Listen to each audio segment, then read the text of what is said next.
Portions of this show are recorded. Strap in and be prepared. Curious what the narrative's going to be now about the Oregon football team. Did they get another unranked win? Another unranked win. You know, you just can't get out of your own way, folks. Interesting guests. Kelly Graves, Mike Parker, Josh Pate, Melissa Lombardi, Dogie Roth, who said that Justin and I are smart. Sharp opinions. What's amazing to me is we're talking about a 10-1 team that's 7-1 in the Big Ten, like they're underdogs. I know. It's like, wow, how did that happen? And some smiles. No, I really put some effort in there. And there was no try, there was just do, and you did. So no, I was Yoda. because It's Danny Havel. I mean, it's wave after Yeah. wave after wave after wave of talent. That's good coaching. That is that whole culture, next man up attitude. Justin Grossweiner. I can't believe I'm saying this. Thank God for the Beavers. They saved the weekend for me. Danny and Justin starts now on Fox Sports Eugene and Fox Sports Newport. Now in for Justin. Here's Steve Mims. Hello, neighbors, and welcome high atop the Delta Triad in the Crystal Palace, the Fox Sports Eugene, Fox Sports Newport Studios. I almost said a bad word. No, it's not a bad word. I almost said a different word that I didn't want to say. Goodness gracious. You know what? I'm trying to do too many things. I'm Justin this week. It's pretty darn scary. Live from the Bigfoot Beverages Studios. Fox Sports Eugene, Fox Sports Newport. On a Monday. Fox Sports Radio. Thanks for tuning in. The Oregon Man Clinic's hotline at 541-343-5673. We're not going to take your calls today. We are going to have someone calling in. We're going to talk to the voice of James Madison University, the Dukes and the Ducks this weekend. It'll be Dave Riggert joining us. We'll go around the horn with some basketball, some football, big bets. We had a winner from the fan base. And actually, we had a first on big bets. But before I do anything else, happy vacation, Justin. Baby J's off this week. And welcome into the co-pilot's chair. He sits where I normally sit. It's Goose, friends. It's Steve Mims. What up, buddy? Hey there, this is a master class watching you. You're basically running the board. You're kind of like a DJ moving the things around. You're throwing the intro all from a strange chair. So this is a radio professional, what you truly are. And I screwed up the opener. I was going to say nude. Newport, well. Fox Sports Newport, which is a new city apparently in Oregon. Maybe there's a beach that's called that somewhere. How was your weekend? I was expecting you, by the way, to come in today, and thanks for tuning in, friends. However, if you want to follow us, Danny and Justin, on the Twitter and the Blue Sky, you can also pod us. If you don't listen to this program live, you can go back wherever you pod, and Danny and Justin, the fastest 60 minutes, you can find us. I was hoping you were going to come in today and say, Danny, guess what? Here's your bounty. Here's what you won from the beer stein on Saturday, yet I was denied. Yeah, it was a good event, though. Thanks for coming down and supporting it. And for the Ronald McDonald House, there were some really good gift baskets. All I know is it was didn't have to be present to win, but I think if you won, you'd have gotten a call by now. And I was out of there by 7. I think the drawing was at 8, so I'm assuming you didn't win. But you had a lot. No, I didn't win. That's okay. I was very happy. My wife and I came down after the basketball game. We'll talk Oregon men's and women's basketball because they both got back on the right side after rough trips to L.A. And got nice blowout wins, both against UC Davis and Montana State, respectively, the men and the women. And then they take on Portland middle of the week, men on Wednesday, the women on Thursday on the road. And then men will have Gonzaga on Sunday. So a pretty busy schedule. And then they'll wind up the 2025 calendar year, I think. Again, I don't know. I say it's Toledo. There's another Omaha. It's Omaha. Yes. I remember now. Omaha. Dana's hometown. Yeah. So at the end of the month, but we'll talk about that as well. We'll talk James Madison, Oregon. Obviously, we'll discuss the things that are going on outside of Oregon in terms of college football. Obviously, the Michigan job's still open. A big name coach has said, "I'm not going anywhere." Other coaches have not said a thing, which will be interesting to discuss. We'll have a fun week this week as well. So. Yeah, and it sounds like media got like a 15-minute glimpse, and suddenly I could not. It felt like it must have been a 3-hour glimpse. These people have been shut out of practice all year long, and suddenly it was like their eyes had been opened, and the media was able to tell us all what they saw for 15 minutes today. At Oregon football practice, let's go ahead and start there. Okay. and then we'll talk about big bets because I do want to reveal, because it's historic. Yeah. Like, big history is being made on the Danny and Justin radio program. Once we did 2 weeks of big bets, we had a sample size and we had a history. So, I don't know, and maybe you can help me out here because I should have done a little bit deeper dive. So the NCAA requires teams to open up practice because Dan Lanning has not opened up practice the entire season to the media. So when I saw and heard that there was a 15-minute window where the media was able to come see at the beginning of practice when they were just doing the warm-ups at Autzen Stadium. And, of course, the big news came out with video, and it's all over Twitterverse, is that DeCorian Moore was practicing, Evan Stewart was in full pads, Gary Bryant Jr. was back in full pads, and they were all loosening up and going through the routines. DeCorian Moore fielding punts. Oh, my goodness gracious. The band might be getting back together for James Madison. Not real hard, though, for a team to manipulate what those 15 minutes look like to the media. I knew you would have that take. Let's be honest. Normally those 15, like you say, include some stretching and maybe some punt returns. And if you're Dan Lanning, you can tell those guys, hey, get out there. We want the cameras to see you. And then maybe the second the media walked out, all right, guys, go shut it down. We know it's going to be another week or so. But it looks like they're at least moving around. I would guess that maybe you get them out there for a few plays this week. If the game goes as you anticipate, you don't need them in full go just to kind of get them game ready again and then have them ready for the quarterfinals. But whether that's Stewart or not, I don't know. I think the other two you would think, and then maybe Stewart for the other one. But I saw Stewart didn't sound like was really running around. It was more Bryant and Moore that looked ahead of the others. But again, I would caution against reading too much into it. Again, the media, and I've been there before, when your eyes have been blind for 3 months and then they let you open your eyes for 15 minutes, everything you see becomes more important than maybe it was. Is the sun a little bit brighter? Yes, it is. It looks a little rosier. And like I say, the second you leave, they may come out, and they can maneuver those things a little bit. But I think it's good news for Oregon. At least those guys were out there moving around. If they hadn't been able to do that, that would have been the bad sign. So I think the last I saw, Oregon was a 23.5-point favorite over James Madison. And we'll talk to Dave Riggert here in just about 15 minutes or so to discuss what is really the story, which is James Madison making history by getting into the college football playoff. Less of a story is, in basketball, a 5-12 matchup is intriguing. Yeah. In college football, again, very small sample size because this is only the second year of the expanded playoff, a 5-12 matchup is normally signaling a blowout. So I don't think there's even the 6-11 matchup. They are not going to be good games.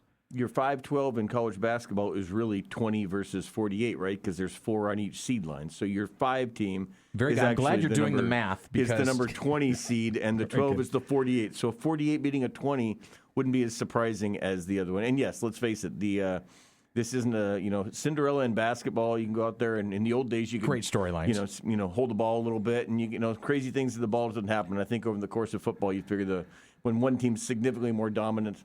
But again, it's going to be a Saturday afternoon. I was telling you, I've heard that there's 48 degrees and rain. 48 degrees and rain. I've heard there's been some tickets still available. There's been some Oregon fans either waiting or not getting in. There may not be kind of the jump around atmosphere that everybody was anticipating.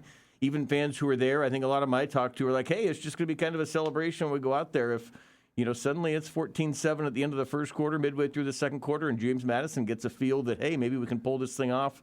It could be around, it could be a little bit more interesting. But going into it, no, you're right. This isn't 5-7 to where the experts know every year one of those wins in the NCAA tournament. I mean, I know the TV will pump it up of the David Goliath. Yeah. Oh my gosh, look at all and they'll throw out all the stats how JMU, and the stats look great, but it's about who they played. Yeah. It's about the level of competition they were playing as well. Yes, they went undefeated in the Sun Belt Conference. Yeah. Tell me 5 teams in the Sun Belt Conference. Go. See that? Troy. Okay, there you go. 1. Okay, so and that's it. Kind of amplifies what I'm talking about. It's not a powerhouse conference week after week. It's not the SEC. It's not the Big Ten, the ACC, the Big 12, even the Mountain West.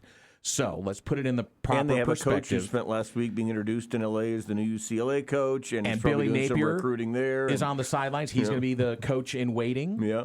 So, I mean, and good on those guys. Very rare in this day and age that a coach is going to stay through the college football playoff, i.e. Lane Kiffin. But the big thing that was different about that is Lane Kiffin was going to a conference rival, whereas Bob Chesney is moving over to UCLA all the way across the country, not going to run into JMU unless they run into him in the college football playoff. How about this, though? And I had this discussion with somebody the other day. Bob Chesney, and I always want to call him Kenny Chesney, and I'm going to call him Kenny Chesney for the rest of my life. But anyway, Bob Chesney could go to his predecessor and his successor if he wanted to get some information on Oregon. Curt Cignetti, who was there before him, played Oregon this year. Could he reach out to Curt Cignetti? I'm sure he would. Billy Napier was on the Alabama staff with Dan Lanning, that amazing staff that had all them, and Billy Napier was there. So, but do you really think Dan Lanning has pulled a whole lot more from what he was doing at Alabama or Georgia? No, but maybe Napier over to Oregon. No, I'm just saying it's interesting that this guy has his predecessor and his successor. There are crossroads there. That is true. I've seen that Napier's at practice, so maybe at least I'm just saying at this time of year, if you're Chesney, you're probably trying every angle to try to find something here and there. And I'm not sure that Cignetti and him have any relationship either. It wasn't like he was the assistant who came in, but just saying there are some opportunities with JMU's future and past that could allow him to get some thoughts from Dan Lanning on some people who faced him or coached with him. So, by the way, just for Oregon fans that might be within the sound of our voice right now, and thanks for listening, by the way, on Fox Sports Eugene, Fox Sports Newport, Fox Sports Radio here in the Valley and on the coast, the Danny and Justin radio program. I'm Danny. Right over there is Goose. That's not Justin. Justin's in Chicago hanging out with the fam, and good for him. He deserves it. And probably crying about Micah Parsons, but we'll get into that different time. We'll wait. Maybe Justin will be over it by the time he gets back. I hope he is. We're not going to talk about that. Except for this. We'll talk about big bets in just a moment. But what I wanted to get to was that there has been some consternation over ticket prices for Saturday night's game. And just so people understand, because I was actually shocked as well when I got online and was trying, because I had some friends that say, hey, can you search out some tickets for me? And I was like, yeah, I can do that. I was kind of surprised by the ticket prices. I do know several people who have not been to a game all year long that are coming to this game. And they've bought tickets, they've bitten the bullet. They are more expensive than you would think. My understanding is CFP sets those. That's not set by Correct. Oregon. Okay. Yeah, I just actually got the confirmation on that. Yeah. So anybody who wants to start yelling and screaming at the U of I athletic department or DAF or whoever saying, you're jacking the prices up to gouge us, they have little to zero control over it, except here's the allotment. They do let season ticket holders, and they did let season ticket holders buy their seats if they wanted them, but at the CFP prices. I was told I was at a Christmas party Saturday night, and somebody who works at U of O said that as of midweek last week, he was under the understanding that there were at least 10,000 seats still available. And that's going to shrink. Yeah, it will, because people they just went on sale the week before. I mean, that's the other part of this. You got a 2-week time period to try to sell 60,000 seats, so it's not like a regular season ticket where you've got an entire off season to do it. And more people, I think, will kind of pick them up. They'll probably be waiting to see if the prices go down a little bit on the secondary market, but I think you'll see those tickets go. So we're going to have a big week for everyone rolling up to the JMU game. We'll have plenty of talk, and we'll start it today with the voice of the Dukes. Dave Riggert's going to join us here in about 10 minutes. We'll also have later on in the week Zach Neal. He doesn't know that yet, but I'm going to be calling him right after the program. Kerry Eggers, who you've locked up for Thursday. Yep. Tomorrow we'll have Kelly Graves and the mayor, Travis Demers. We'll talk a little basketball tomorrow. Yep. So we'll take one diversion, basketball, tomorrow, but we'll still have a lot of Oregon talk. We'll have Dan Lanning's press conference. We'll have quotes from him and some of the players as they have those availabilities, which, again, are now controlled by the NCAA. So all of this script now, as we go through the rest of this, is run by the CFP. Yep. And there was a little news out of that today where Dante Moore was asked for the first time about is he going to come back next year, and he said no decision has been made. So, but isn't that? I mean, part of that could just be the coy. I'm not going to say anything, yes or no. You don't know what's going to. These guys get their draft cards. Yeah. I mean, there's been some talk that Dante Moore could be the number one quarterback off the board. Although I don't know how you pass up 6'5", 215-pound Heisman Trophy winner Fernando Mendoza. Yeah. If you're any kind of NFL program that's looking for a quarterback, but I'm not going to throw any shade at Dante. What I've seen out of him, it's an incredible quarterback and incredible talent, but it also there's a whole lot of things to how far is Oregon going to go in the postseason? They win a national championship. What else is there to prove if you're a quarterback like Dante Moore? Yeah, but I do think that if you're Oregon, you're telling him we'd like a heads up by January 2nd when the portal opens, because it was interesting. We had been because there's a couple new quarterbacks that just popped into the portal. Yeah, Dylan Raiola, Nebraska went in, and Sam Levinson, Arizona State. Both of them have at least reputable national reporters saying that their list of 5-6 schools includes Oregon, which is interesting because that would indicate that at least Oregon's feeling around out there thinking, hey, if Dante goes, we need to. Yeah. I'm just interested that it feels like all year long, at least the local media has been like, I don't know why people think Dante's going. And fans have almost acted like, no, he's a loyal guy. He's not going to go. It's not a loyalty matter. If you're a top 5 pick in the draft, you go get your money. You go. But there's been sort of this feeling around town, I feel like, both from fans and media, that like, oh, he's too loyal. He won't. But I think that, as he continues to be in that top level there, and he's played 3 years of college now, or played 2, but been there for 3. And if there's an opportunity to be a top 10 pick, man, you got to go on that, I would think. And I think you said the key there, though, top 10 pick, because I think the gap has shrunk greatly with NIL, with guys that would make decisions. And I think this is more about, a lineman and a linebacker versus a skill position player, of staying back in school for one more year, getting paid by the university, possibly increasing your draft status. There's a ton of value in that. It's not like you're going to be a poor college student eating ramen noodles. You're making millions of dollars plus the endorsements you can get outside of what the direct NIL money would be. So the cap has been wide open. This is now officially a business. It's not amateurism anymore. It is a professional sports franchise at the collegiate level. No, absolutely. And like I say, if you go, then maybe you get that second contract earlier. There's some talk of that for people, but I just think it's interesting the fact that Dante says that, which again is what you would expect him to say if he hasn't made a decision. But the fact that now, and today, it's also funny, all these quarterbacks announcing today, and I saw somebody point this out, and it must be right, pretty clear that those last NIL checks of the year clear on December 15th, and they waited until they got their last check from the before school they they're start at, opening their mouths. And then suddenly they go into the portal the next day. So they wanted to get that last check, and now December 15th, December 16th becomes decision day. The portal doesn't open until January 2nd. But these folks want to get it out there. But it's just interesting that all year long we've been hearing, and even Todd McShay and the NFLP have been like, hey, we're hearing he's going back. Now suddenly it's been like, oh, maybe not, and now we're hearing him say maybe not, and we're seeing some other teams being mentioned there. It feels like this wave, at least if you're just reading the tea leaves, it feels like it's heading more towards him going, which is great because, again, it would be because he's going to be a high draft pick than we've kind of been at that point all year long. Goose, am I too sentimental? I mean, do I pine for the days of amateurism again in college athletics where I just... It's making me sad. I know, but come on, let's let the guy, if he's going to go make a lot of money, go do it. And I also think fans look back and think, well, Mariota could have left, but he came back, and Herbert could have left the earlier, and he came back. And there's like this feeling that Oregon does great. They pay their players, they do it all. Bo came back for another year. Yep. So there's sort of this feeling that hey, Oregon is such a welcoming place, and there's this loyalty. And I think again, Dante Moore would be 3 years out of high school. This is kind of his first draft class anyway, and if he finds himself in a position to be a first round pick, I can't imagine that anybody at Oregon would regret the call for him, and Oregon needs to be ready to get somebody to replace him. I would not hold him back either. So I don't want people to confuse my sentimentality for holding something against someone. I mean, because there are a lot of people adjacent to that athlete, that student athlete, that are dependent on them for helping support that family. The brothers, sisters, mothers, fathers, aunts and uncles, people who have invested their time, their energy, their backing to help that athlete get to the level that they're at now. Yeah, and we've talked about this There's an obligation there. This terrible college football calendar. But like I say, you'd kind of like from him a heads up by January 2nd. I think that's fair. But then also, I mean, January 1st could be a quarterfinal win, and you're going into the semis, and then on the plane ride home, you're like, hey, great game, but we kind of need to know, should we be going after Raiola or Levitt? So it just kind of puts these people in.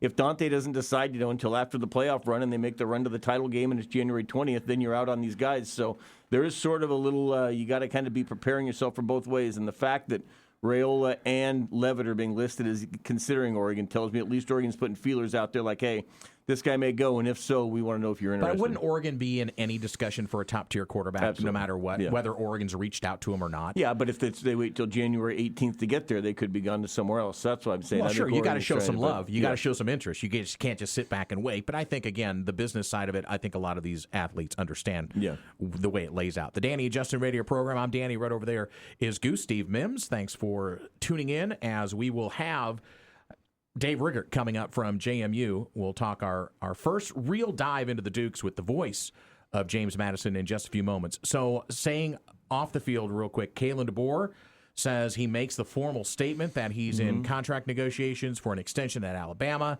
taking his name out. Much rumored that no matter what happens this weekend or weekends hence, that Kalen DeBoer could be a possibility at Michigan or any other job. He was rumored at Penn State for a while. He's trying to take that off the table. The one who hasn't said anything, strangely quiet after the win this weekend in their bowl game, can't even tell you what bowl it was, the LA Bowl. LA Bowl by Gronk. Oh, whatever. Washington and Jed Fish, who probably is and I think I got him, at 44% that he's the inside guy. I think Kyle Whittingham is still, to me, if I was Michigan, that to me seems more like a Michigan man than Jed Fish. Yeah, but boy, it's hard to go get a guy in his early 60s unless he brings in somebody who's going to be, can you really bring in somebody at that age? They haven't had a whole lot of NIL there. Could he sell that administration on stability, on morals, there's a whole lot that Kyle Whittingham could bring to the table, I think, that Michigan would be, and the fan base would be eager to go after. Listen, Jim Harbaugh left that kind of sideways to begin with as well. He knew what was going on when he jumped to the NFL. He knew exactly what was going to happen. I'd have the debate later on in the week, too, about, what makes Jed Fish this incredible candidate? Is it the 3 years in Arizona that got him one good year? Is it the 2 years at Washington when he hasn't, won more than 8 games? But I've heard he's a loyal guy to his staff. I heard he's been at 16 teams and 8. He's a good guy who's just kind of jumped all around. So later in the week, let's get that. But I'm curious where this Jed Fish as the hot name pops up. He left Arizona. He left Arizona right when it was going to be good, and now actually people think Washington might be good next year. So he's just going to keep taking teams right to the brink and then bail when they're about to be good. Very interesting. All right, so let's get this in real quick. Actually, we're behind time real quick. So big bets. We had 2 listeners who went 5-0. Wow. So Brad went 5-0 with a tiebreaker of 24 points. Tiebreaker was 33 between the Army-Navy game. Anthony, first-time caller, who said he was going to wreck us on Twitter. He wrecked us. And he wrecked us. He went 5-0. So not 1, but 2 fans went 5-0. Our best record was 3-2, which was you, Goose, you and Coquel. Oh. So Anthony is on his way to Coquel Casino, 2-night stay, $100 on his player's card. We'll do it all again on Friday. Coquel's picking the games this week. And we'll have a lot more college football this weekend because we'll have a lot more games. Better games. Yeah. Better games. Although a few of those playoff games are not going to fall in our 7-point and under spread, including one in town. They will not. All right, we come back. We're behind time. Dave Riggert waiting by the phone. We will talk to the JMU Voice next here on the Danny Justin radio program. Sitting in for Baby J, it's Mims. I'm Danny. Back in a moment on Fox Sports Eugene, Fox Sports Newport.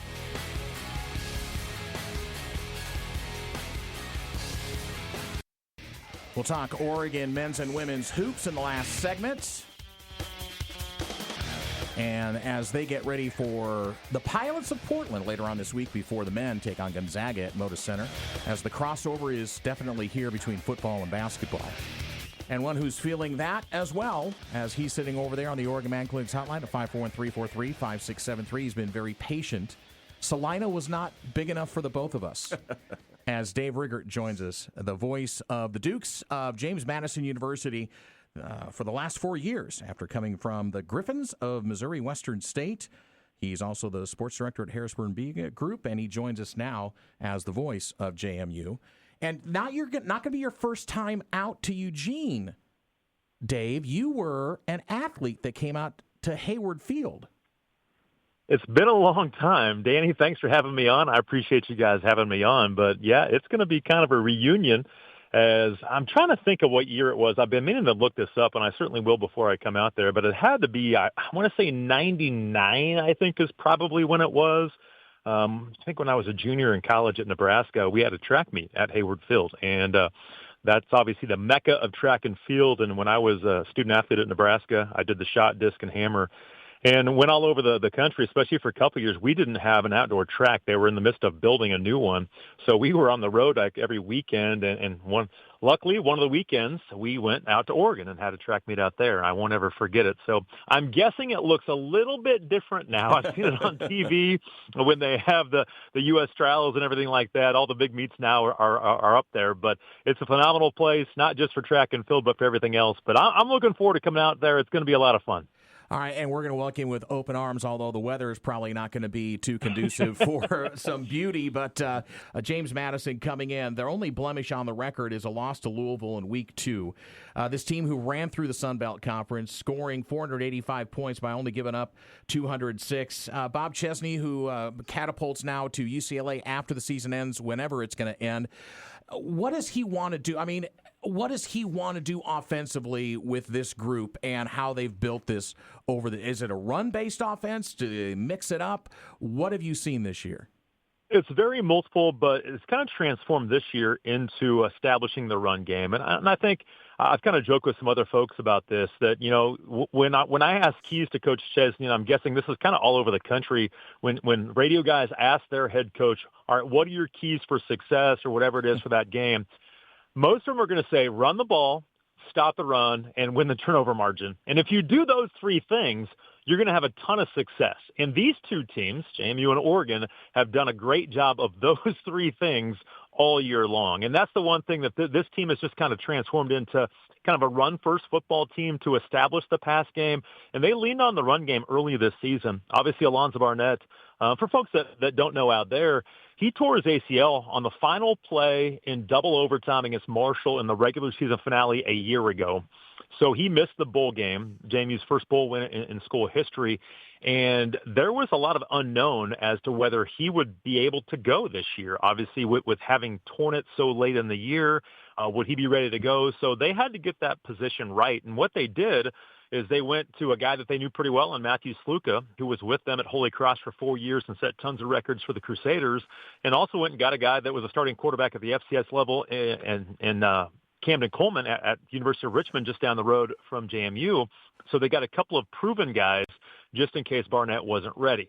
But he worked his tail off, and with the success that he had a year ago, he was able to get right, and he wasn't completely right early in the season. So there were some struggles offensively early in the year with connecting the dots in the passing game because he didn't have the full offseason with his brand new receiving core. Everybody, all the receivers on this roster were new except for two, and those two guys don't even have catches this year. So anybody who has a catch this year is new to the roster this season.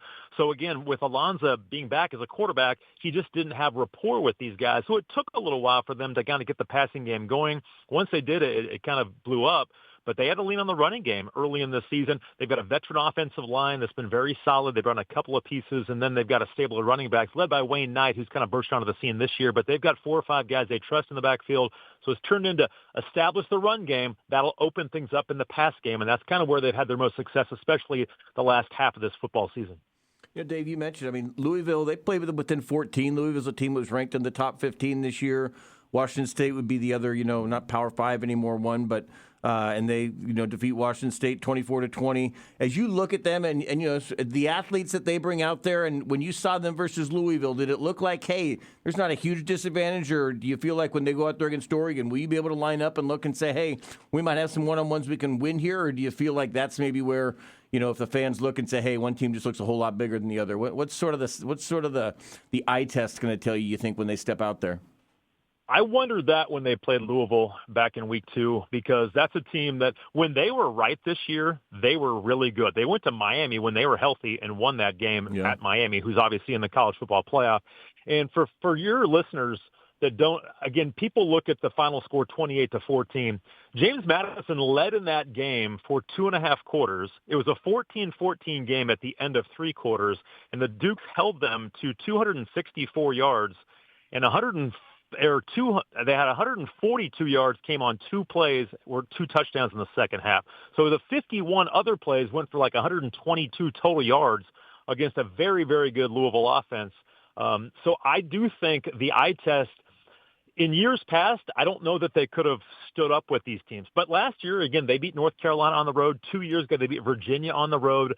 So they have a history of having success against teams from the Power 4 conferences. Now, again, Oregon's a different animal, and Louisville was a different animal. Those guys, again, they looked the part. Their D-line was really good. But, again, my takeaway from that is that they've got guys this year on this roster that are veteran guys. They went to the portal and brought in 54 new guys after the 60 a year before. And Coach Chesney had to flip the roster. Coach Signetti went to Indiana. So, again, a lot of people left with him.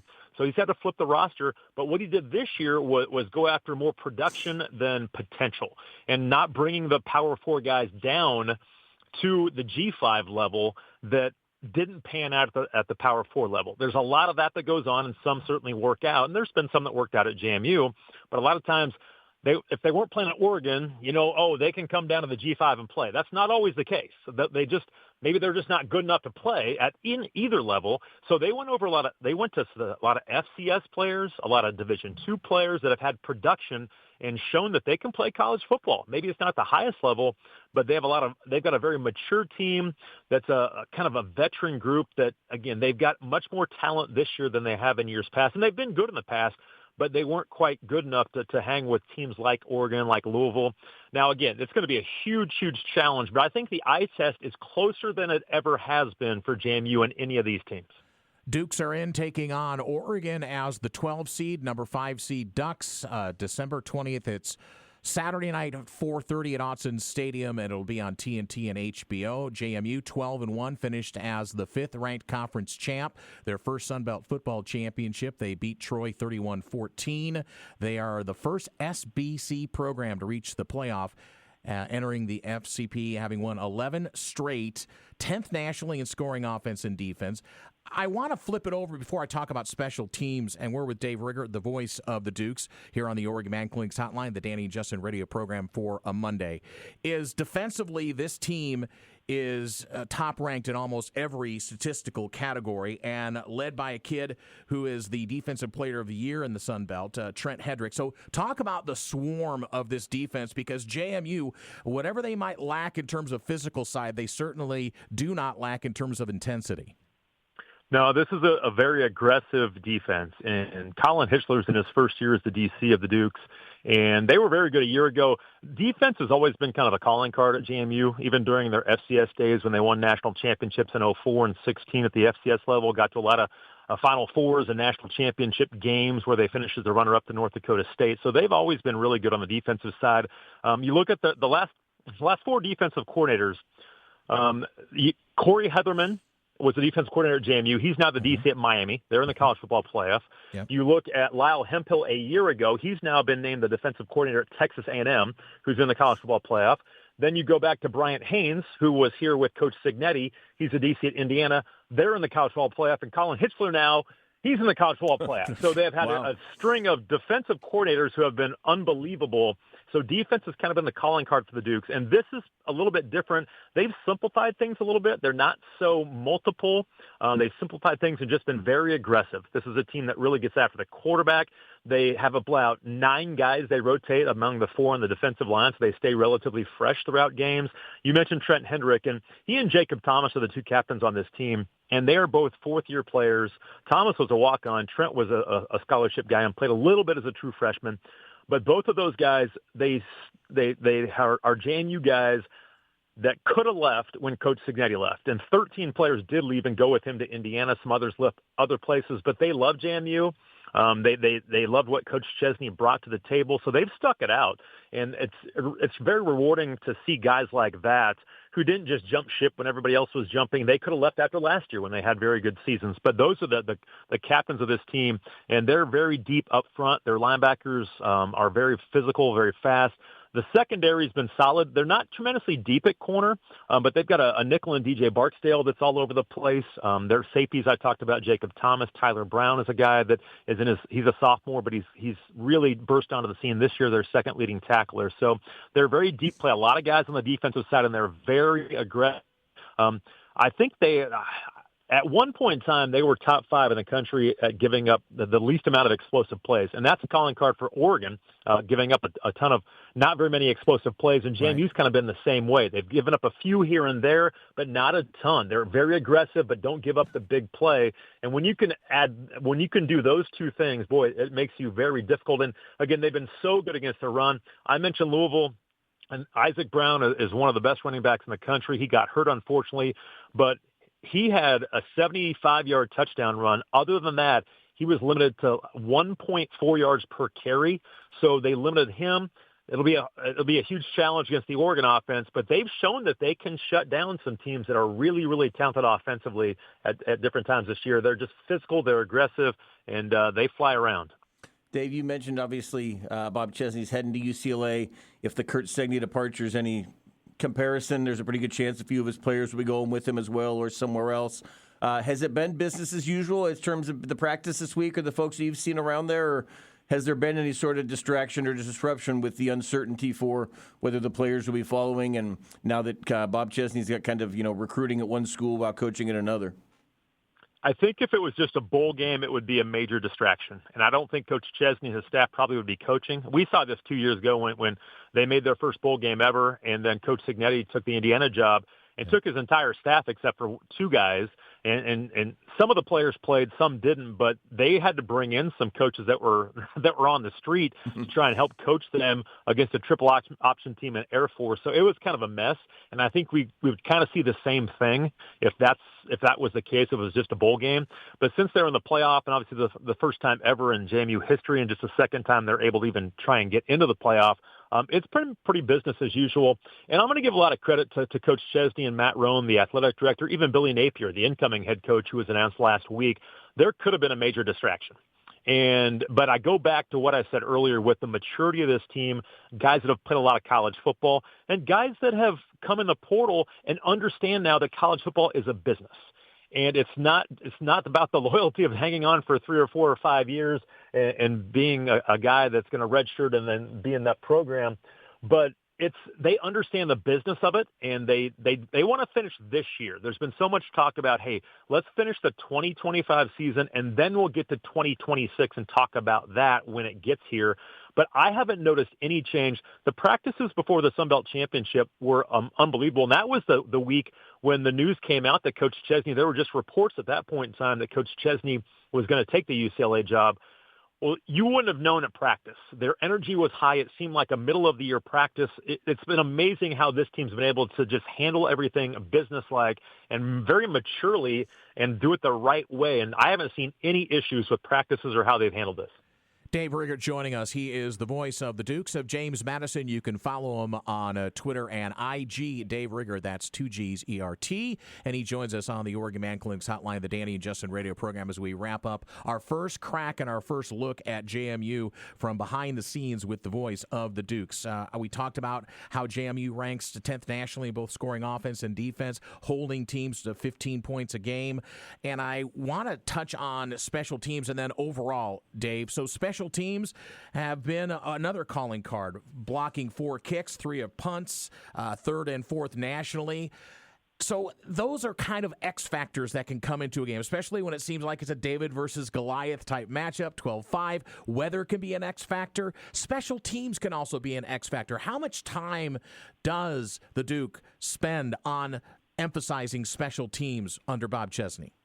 More than any coach and program I've been around, and even going back to our days in Salina when I was covering Kansas Wesleyan football at the NAIA level and then going to Missouri Western at the Division II level, any program I've been around, any head coach, Coach Chesney and his staff spend more time on special teams. They begin every practice with special teams. He does a little bit different where it's not just you do offense and then take a break. He mixes in special teams drills throughout an entire practice. So it's pretty amazing what they do. They spend so much time.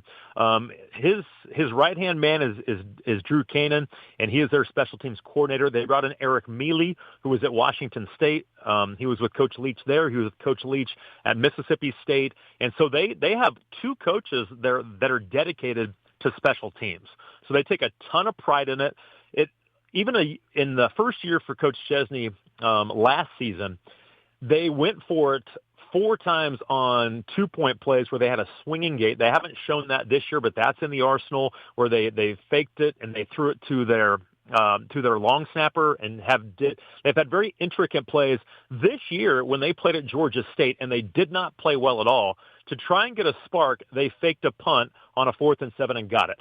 Well, on the same drive on 4th and 18, they faked a punt again and got it on 4th and 18, which I have never seen in my career go for 2 fake punts on the same drive of the same game. That's crazy. So they are willing to be aggressive. They want to block kicks. They want to block punts. They want to return. They want to return punts and kicks. They'll probably take a knee on most kicks if they're in the end zone.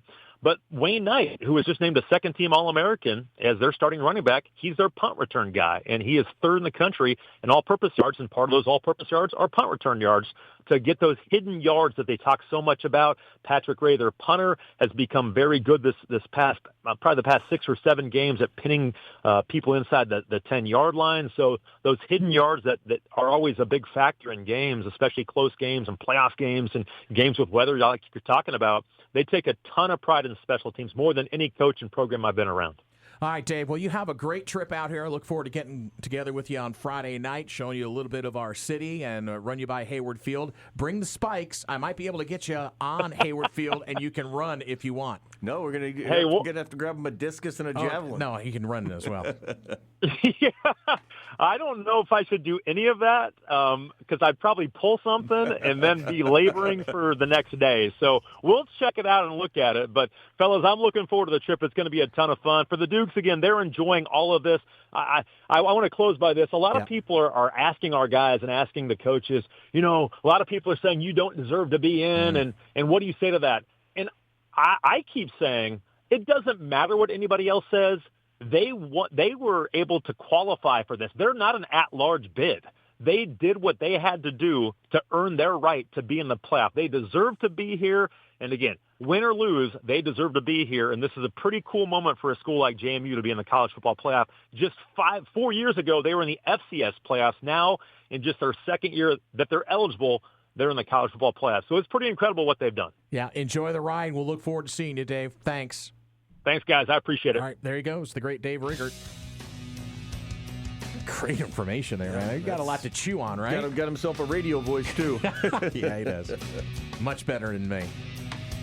All right, we come back. We'll close out the show, talk a little round ball. Oregon men and women recover after a tough trip down to L.A., and they've got Portland straight in their sights in the middle of the week. Back with the Goose when we return on the Danny Justin radio program.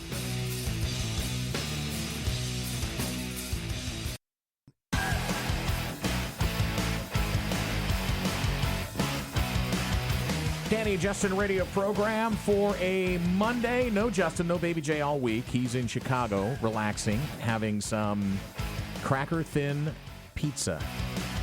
Cracker thin crust. We don't say deep dish in Chicago. No, he's probably.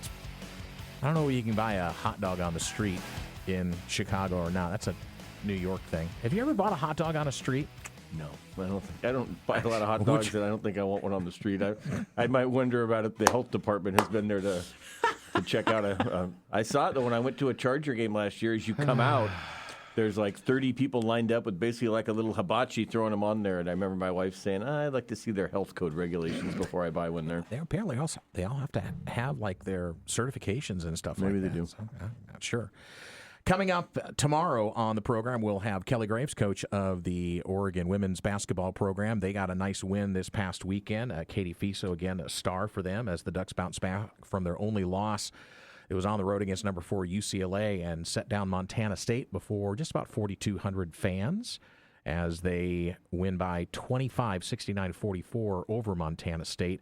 Ducks held the Bobcats to 28% shooting. They take on Portland on Thursday. We'll talk to Coach tomorrow, as well as the mayor of Rip City, Travis Demers.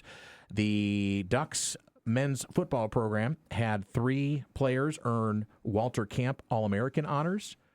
That was announced on Friday night, so it was right after we got off the air. Emmanuel Pregnon, offensive lineman, tight end Kenyon Sadiq, defensive back Dylan Thieneman were all named to the second team. It's the 136th edition of the Walter Camp. Actually, Pregnon got second team. Sadiq got second team. Thieneman got second team. Did I say that? Yeah. Yeah, all second team. That's right. Okay. AP came out today, and they had Pregnon as first team, Sadiq and Thieneman as second team, and Poncho as third team. Okay. So we're going to start having all those, postseason awards start coming. Before the year, we get the watch lists, and after the year, we get the All-American teams, and there's always about 20 of each. So, and I think for Oregon fans, they get a little miffed about how, Dante Moore didn't get first or second team in terms. That was a really deep. When you take a look at the quarterback class in the Big Ten this year, that's pretty stiff competition. Dante wasn't a top 10 finalist for the Heisman, but again, pretty good group in there this year. So with Julian Sand, with, of course, the Heisman winner. Fernando. I keep on calling him Francisco because I watch Elf at this time of the year, and so Francisco, because it's fun to say. Yep. So let's talk about men's basketball back on the floor on Saturday. You were there in a Christmas sweater. And was that an ugly Christmas sweater, or was that trying to be a regular? If I'm wearing it, anything's ugly if I'm wearing it. It was the grumpy cat Christmas sweater. Yes, I was there on the floor. Well, I didn't get to play, but I was floor adjacent. They could have put you in, though, for the last few minutes. They had it in hand. Nate Biddle got some rest, which was good because he's been dinged up a little bit. Ducks ended a 5-game losing streak with a wire 104-62 win over UC Davis. About 5,300 of my best friends were there. U of O men won for the first time since, get this, Goose, November the 17th. It had been almost a month. Yep, that's what 5 straight losses will do. 3 losses at a Thanksgiving tournament in Las Vegas and 2 to open Big Ten play. Oregon scored the first 16 points, and they never looked back. They were up 52-16 at halftime. They led by as many as 49. And I like to say, and maybe marketing over at the U of O could listen to me, is that Oregon men's or women's basketball team breaks 100, you got to get chalupas for everybody. Yeah, no chalupas for you, huh? No chalupas. I think I went to the beer stein afterward. I was like, only thing I was disappointed about is I didn't get a chalupa ticket on my way out the door. But Jackson Shellstad, 1,000 points for his career. That's not easy to do. People think, especially not at one school anymore, because you guys transfer so much. Then it takes some work to do it at the same school. So he got a game ball, 1,000 points in his career. He had 21 points, career high 9 assists against the Aggie. Takai Simpkins added 18 points. He was 7 of 8 from the field. And let's see, Kwame Evans, 14 points, 13 rebounds. Jackson went 7 of 13 from the field. Nate Biddle, as I said, in limited action, scored just 4 points, but he only played 7 minutes, which is what they wanted. They didn't want Nate to have to play a whole lot. Ducks host Portland. I think I said they were on the road there at home, actually, against Portland on Wednesday night, 8 p.m. And then they're up in Portland on Sunday for the Gonzaga matchup. Game. What do you think about that matchup? I mean, I think in a couple of years ago, that would have been like a marquee ESPN. Everybody would have wanted to have that on right before Christmas, but Gonzaga's not playing that well right now, and the Ducks are punching uphill. Yeah, in the early part of the season. Day after the college football playoff game in town. So Sunday at 3 p.m., I think, is the tip. Yeah, and I've been getting a lot of emails with 2-for-1 tickets. So, I mean, I think people thought when this came up, we've been hearing forever, God, why don't they ever play? Why don't they ever play? Okay, well, they're finally going to play. It's in Portland. There should be a lot of Gonzaga people who live in Portland and Seattle. It shouldn't be hard to fill it up.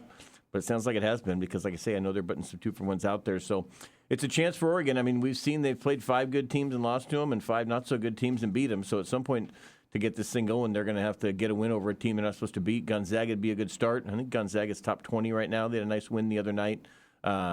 So it's a big one because at some point here you got to, you can't just keep beating the Omahas and the Portland. They should be Portland, but at some point you got to get a resume building win on there if you're going to do anything. And we've talked about it. The RPI and the SOS right now are struggling for Oregon at 5-5. So there's a lot of season left. That's the positive part of it. There's a lot of season left. By the way, real quick, Oregon State men and women were in action this past weekend. Oregon State women, tough loss to Arizona State. They miss a shot near the end of the game to send it to overtime, lose to Arizona State, who remains undefeated. Yeah, 55-53. They're now 12-0. The Oregon State women dropped to 6-5. Oregon State men got their third straight win, 67-57 over Montana State on Saturday. Josiah Lake, we're going to say his name a lot this season. 16 points on 5 of 6 shooting. Yak Yak.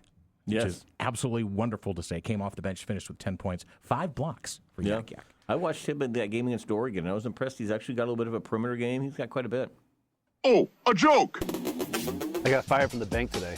A woman asked me to check her balance, so I pushed her. Dad jokes! Since you're not at your usual seat, do you need me to read it, or No. are you able to get you one? You can if you want. I've got one. This is your thing. This is your thing. So I went to a silent auction the other day. I didn't win anything from your auction, but I won a dog whistle and 2 mimes. Excellent. Yeah, I don't know if it works as well when I'm sitting over here. I don't know if it works as well. So, all right, tomorrow on the program, we'll have Kelly Graves. We will have the mayor of Rip City. That will be the great friend Travis Demers. Wednesday, we're efforting Austin Meek. Thursday, we'll have Carrie Eggers. And Friday, we might have a guest picker for Big Bet. Get ready by the phone, Zach. Should be an all-star week for us here. I'm going to leave you tomorrow and leave you flying solo tomorrow, but I'll be back in to wrap up the rest of the week with you. All right, Goose. Thanks, buddy. Appreciate you. Appreciate it. There he goes, the great Steve Mims. God bless, put a smile on your face. Someone else's, they deserve it, so do you. For Baby J, who's on vacation, and for Mims, I'm Danny. Peace.